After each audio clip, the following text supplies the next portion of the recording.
Hey guys, what's happening?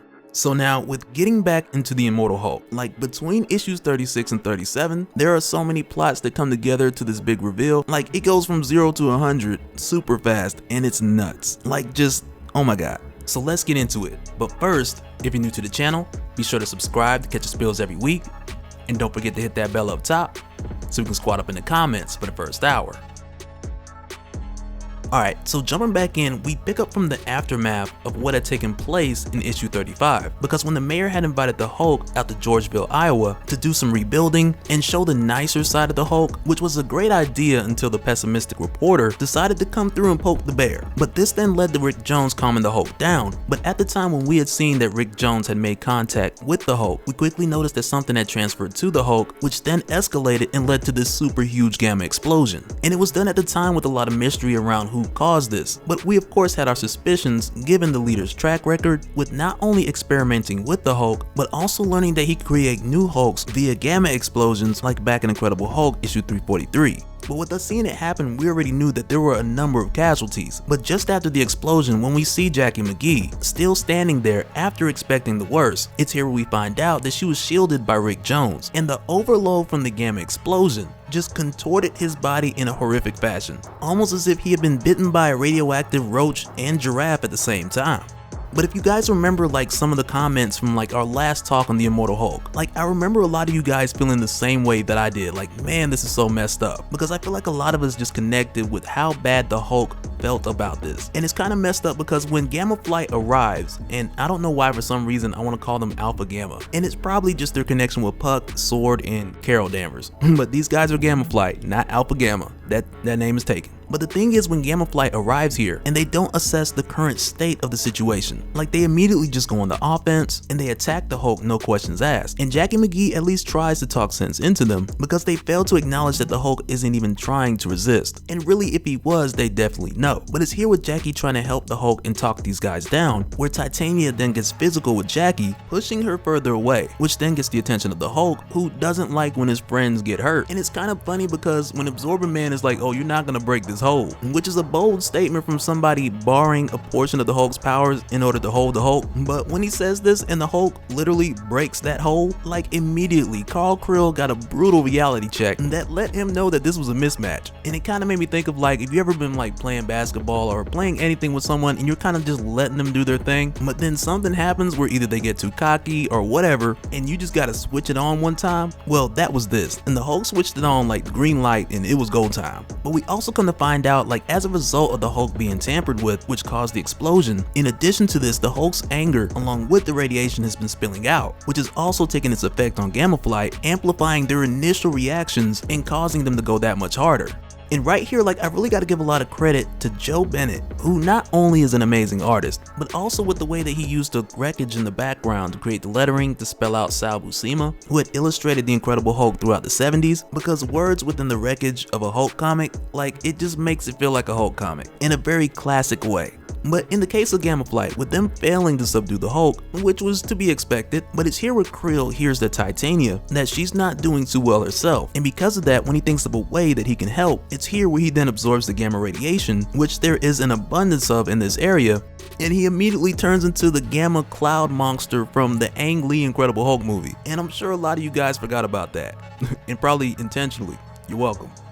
But it's also at this time back at Shadow Base where Dr. McGowan and Doc Samson, they've been trying to figure out ways to help. And initially they wanted to just teleport the Hulk out of there, but with the excessive gamma radiation, it caused a problem because his location just blended with the rest of the area. But also at Shadow Base, when Dr. McGowan sends Doc Samson to get a thumb drive from the main lab, which has more translocation information, which will help get Rick and the Hulk back. But when he goes to get this information, Delbert Fry, who's been at Shadow Base for the longest, and since the Hulk took over, they've been trying to help him, but for the most part, he's been in this suspended state. But when Doc walks in, Del's hand reaches out and just melts the head of one of the scientists, which is super odd because with all the time that Del has been in there, and even in the rare moments that we've seen him speak, but prior to this point he hadn't been showing signs of hostility. And then all of a sudden this happened. But when it does, we quickly find out what was the cause, because immediately after we then go into this loop of Dell's memories. And just for a bit of history, Dell's father, Dr. Fry, he was an expert in gamma radiation who found solutions to cure many people from illnesses, but his brilliance later turned into an obsession at the passing of his wife,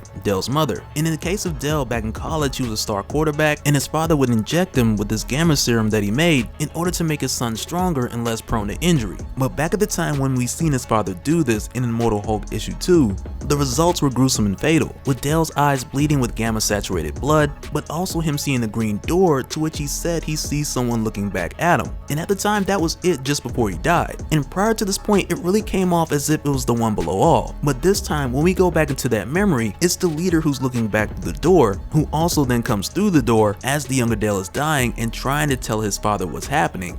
And it's kind of crazy because on one hand, the leader is entering his mind in order to take over and use Dell's body. But then there's also the thought of Dell, like back when he died, him looking at the green door and actually seeing present day leader. And it's pretty insane just pondering that idea with the preview that we've seen going into the next multiverse. But at this point, with the leader taking Dell's body and revealing himself to Doc Samson, because at first Doc really wasn't sure who it was, and then the leader just peeled his muffin cap back and Doc was then like, oh okay, I see it. But then just after doing this, the leader then drags Doc Samson to the below place. And when he does this, it's almost like the reverse of what we've seen with She-Hulk in Immortal She-Hulk issue 1, when he expelled Jennifer from the below place and back into her body during Empire. But as soon as the leader brings Doc here, and the leader then opens 4 green doors, and when Doc sees this, he immediately freaks out, and he lets the leader know, like, the forces that you're playing with, they're not the type that you measure with science. Like, it's beyond controlling and just bending to your own will. And even with Doc saying this, like, we know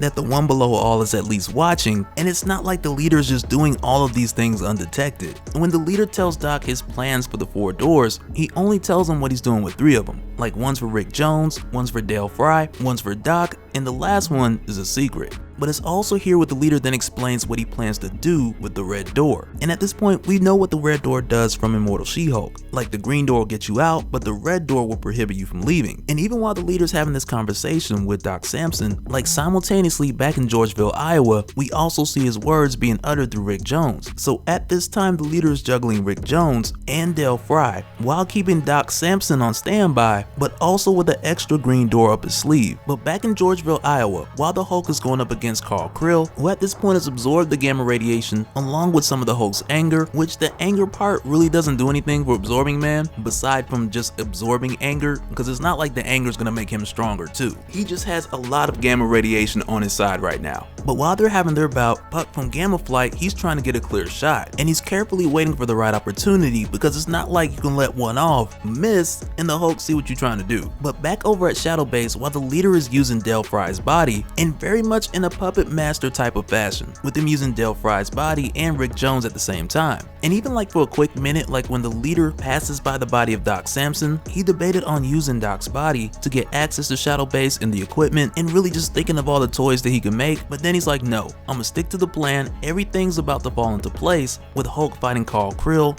Puck lining up for the shot, and Dr. McGowan trying to get Rick and the Hulk back at the same time. And with doing this, the leader's like looking over the shoulder of Dr. McGowan and just counting down, because when Dr. McGowan brings Rick back, the leader is still watching for his window of opportunity.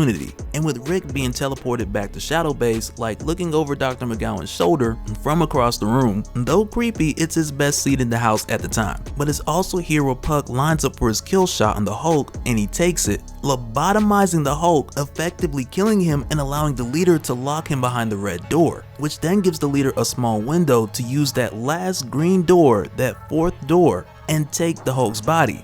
And when he does, oh my goodness, we've got a green scar leader Hulk, which is all kinds of bad, and I can't wait to see where it goes from here. And I'm hoping in some way that it brings another Hulk that we haven't seen from Banner's personality disorder into this series. And so now real quick before we go, I want to give a shout out to all the new Patreons going into October. Shout out to TJ, Joseph H, Calvin, Charles W, and Steven. Welcome to the Patreon squad, and thank you all for all your support. But that'll do it for this one, guys. Let me know your thoughts down in the comments below, and let me know your theories either here or on Discord, either way. Because for me, like, I ain't gonna front, part of this kind of has me thinking of that moment like in the cartoon, the Incredible Hulk cartoon, when the leader put his mind inside the Hulk. But it's like now, like, I can't wait to see what Ewing and Bennett are gonna do. Like, I just know it's gonna be insane. But that'll do it for this one, and I'll see you guys on the next one. Alright, later.